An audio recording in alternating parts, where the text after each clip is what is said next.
What is going on, guys? It is your role model of the IWC Gamers Goon here today with your TalkNShopAMania review. I didn't want to come on here with a bunch of notes. However, I came on here with notes. I wanted to shoot a lot of this off the top of my head, but the problem is there was so much on this show that there's no way I'll remember everything if I didn't take notes. So I did take some notes on the show so that I don't miss anything here today, because I did want to go over everything. Anyways, last night was the worst wrestling pay-per-view I think I've ever seen. But not in a bad way. Not in a bad way. Who knew that terrible wrestling could actually be fun? I mean, SmackDown struggles with it. Some of the pay-per-views struggle to make bad wrestling something that's fun. But TalkNShopAMania had no issue making terrible wrestling into something that was actually really enjoyable on this show last night. So we start off this show in the podcast room of both Gallows, Anderson, and Rocky Romero. They're all cutting the podcast as if it is a normal episode of Talkin' Shop. And then they're basically introducing how this idea came along. Gallows wanted to hold a show in his backyard.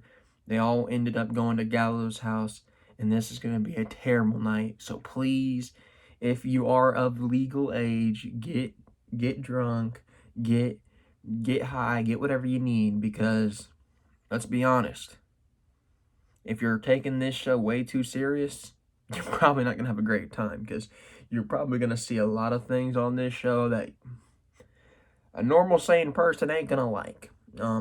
Me, I came in knowing that it was going to be a goofy show, and I was just having some fun with it. But anyways, we start off the show with Carl Anderson. He said he's going around, he's filming his the property, and his wife is hula hooping. As that is happening, she says, "Hey, what are you doing?" He says, "I'm filming you without your consent." She turns around and she's like, "Well, how about I fly?" And he runs away from her flashing to the camera. So that did not happen. So don't worry about that. But then we ended up seeing them drive to Gallows' house with Rocky Romero for the prelude of the show, basically. And then they come together, Gallows, Anderson, as Gallows is greeting them to their house. He sits there and he says, "You know what? The last Mania I was at, I got fired from." Taking reference to how the last time he was on WWE was at WrestleMania in the Boneyard match. So they ended up not getting another match. So that was when he got fired. So that plays into that a little bit. Then we had a really fun, real fun battle royal. It was just chaotic. It is a train wreck. We had Kozlov. He returned. He smoked a cigarette in the middle of the ring. Then his bearded mom came out and started beating him with a purse.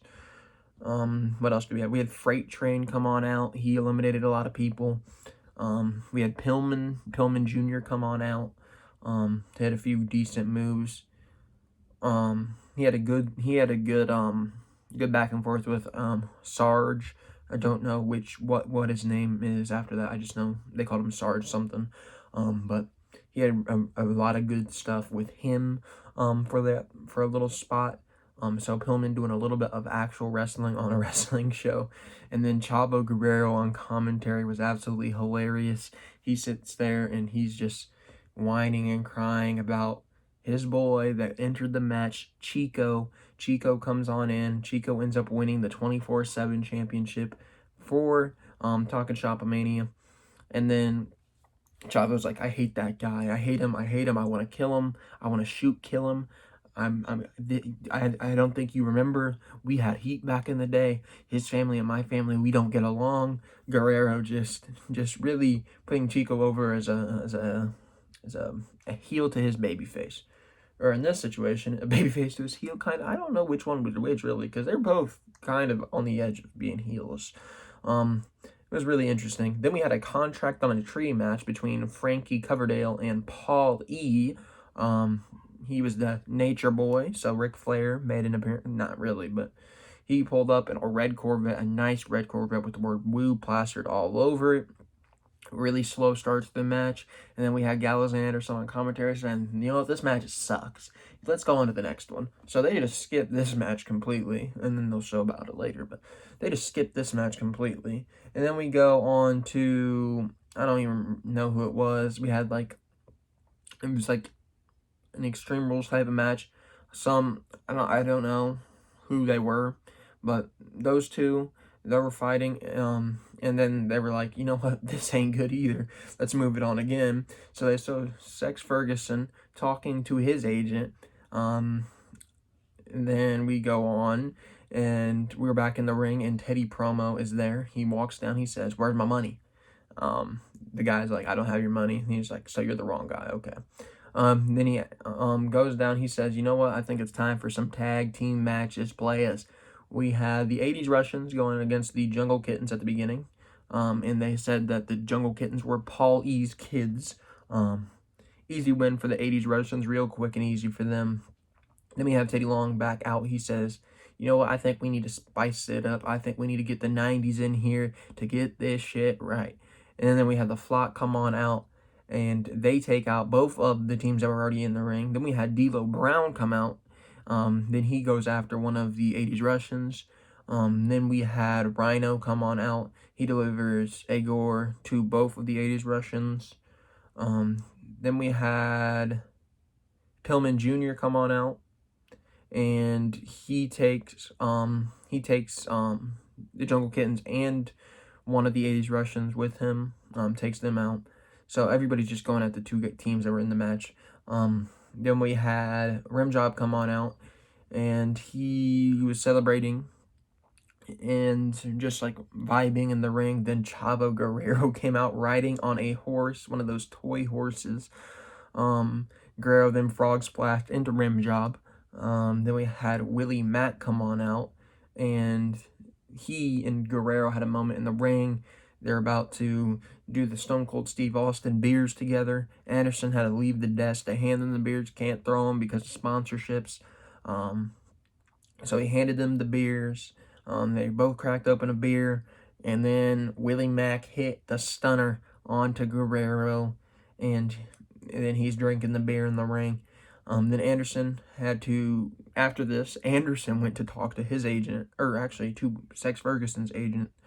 So Chad Too Bad actually was the gimmick here with Anderson, and then he takes it off. He says, "You know what? This is actually Anderson," and he says he has an idea.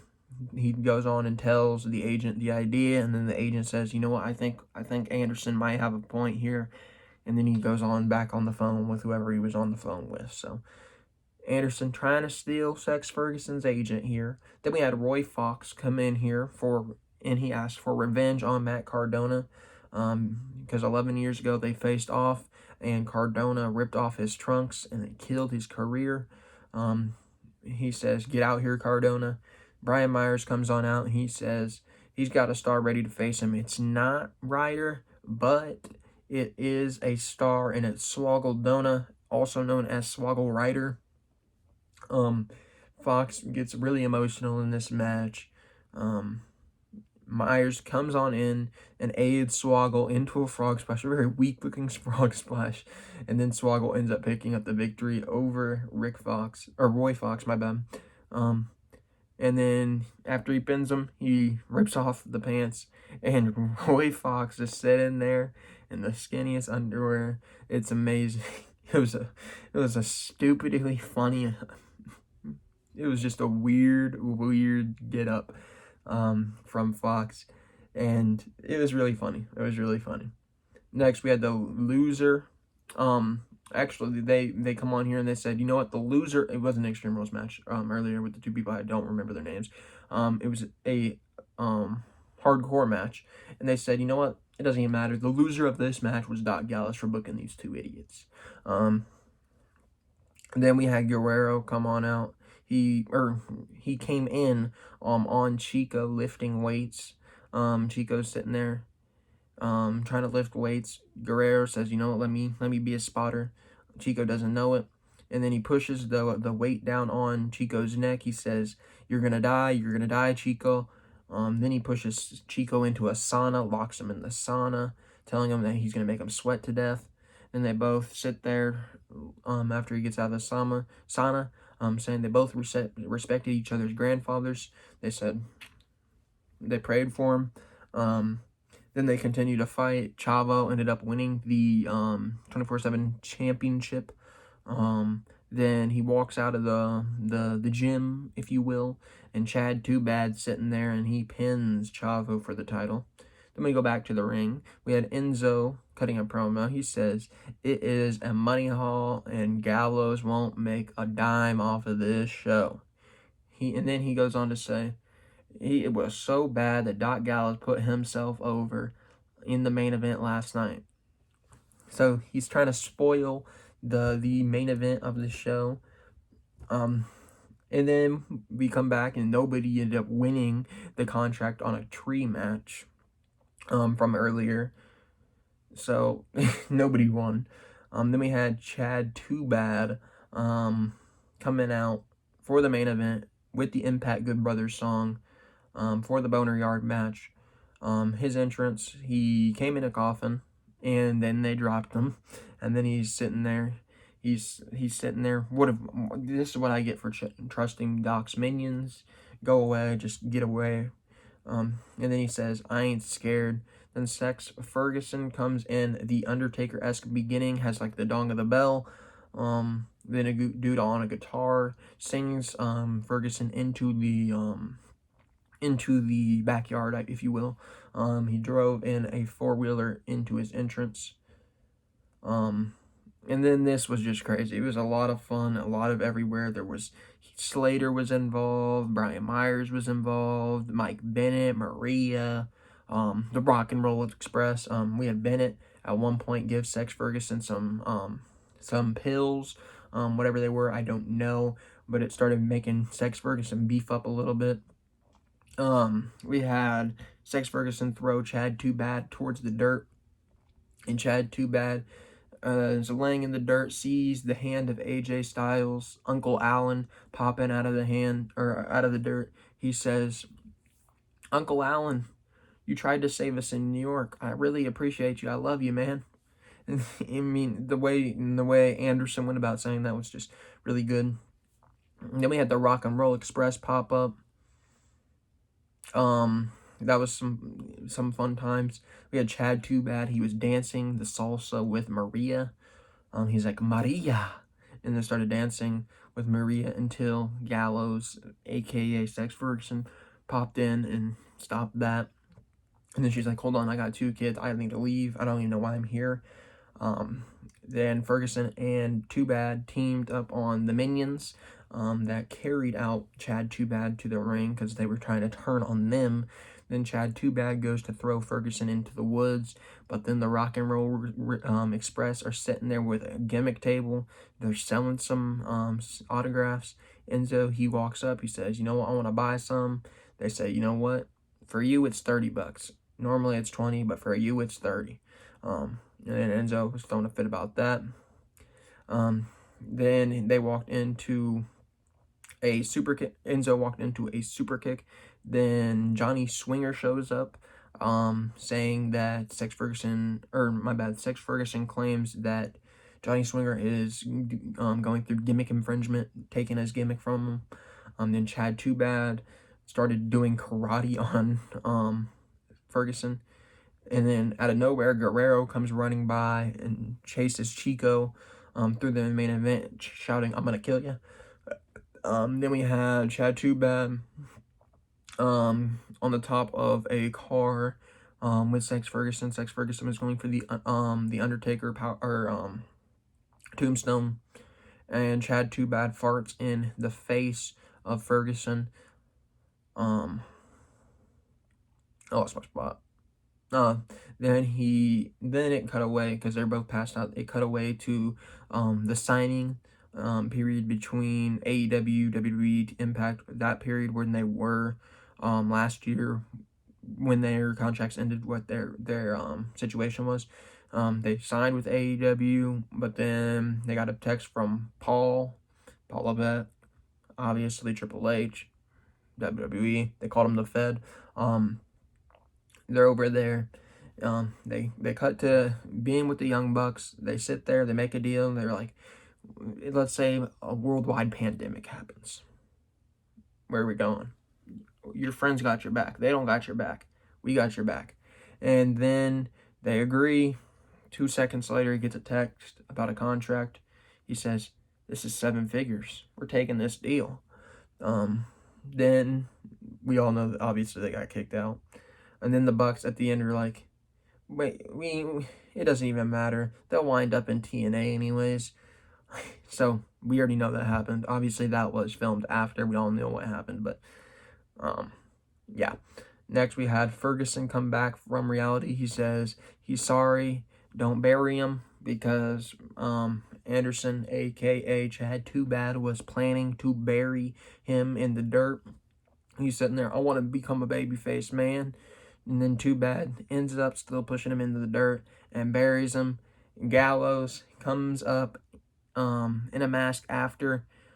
I can't say what was next to Gallows because I don't want this video to be pulled, but Gallows comes up in a mask from the dirt saying, let the torture begin, and then obviously we have to be continued, maybe come across the screen. So if people enjoy the show, which I think a lot of people did, we're gonna see another one of these continuations for this between Gallows and Gallows and Anderson, which will be interesting.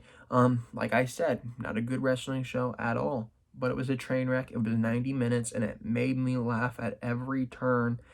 Gallows and Anderson on commentary, they added a lot. They just sit there making jokes, their kind of humor. This show definitely wasn't for everybody. It was just a real funny show. That if you're able to suspend your reality, if you're able to suspend your belief, if you're able to do some of that stuff that you forget for a second that wrestling's just a work in general, then you're going to like the show. But if you can't do all of that, then if you're taking it too serious, you're going to hate the show. I came into this show knowing that it wasn't going to be anything great in terms of in-ring action. And at the end of the night, it was a real fun night. It was funny. It was good. And the most important part for them is they were at best last night, they were trending 4th worldwide. Fourth for something that doesn't have a brand on it is to WWE former employees, ex-employees, Impact guys now. But it was trending 4th worldwide, which is huge for something that doesn't have a name on it, first off. Second off, is really not been advertised too much. And everybody was just having fun with the show. Really was. And then throughout most of the night last night, for like 3 to 4 hours after the show, it was sitting around 10 trending worldwide.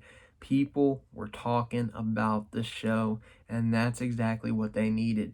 This wasn't gonna be this show that was gonna take you away because you had a 5-star match here and a 5-star match there. That wasn't what people wanted. They wanted a train wreck. They got a train wreck. Very solid show from Gallows and Anderson put on. It was more of a comedy show, and it was really fun. It was well worth the $15. And I hope if you guys haven't seen it, that you either seen some of the stuff that happened, or if you've bought it and haven't seen it yet, please go watch it, because it wasn't a great wrestling show, but it was real fun. It was a good time, and it was something you can enjoy on your spare time. Anyways, I'm going to get on out of here. Thank you guys for watching. As always, go follow the Twitter at GamersGoonYT, and over on Instagram, thegoongameryt over there. To keep up with me, I will be doing a Raw review tomorrow night, because Monday is around the corner. Obviously, next Thursday, we got the AEW review coming out, but I wanted to put this out here because this show whether it was a great wrestling show or not, it was a good show. So, it deserved a review. I'll see you guys next time.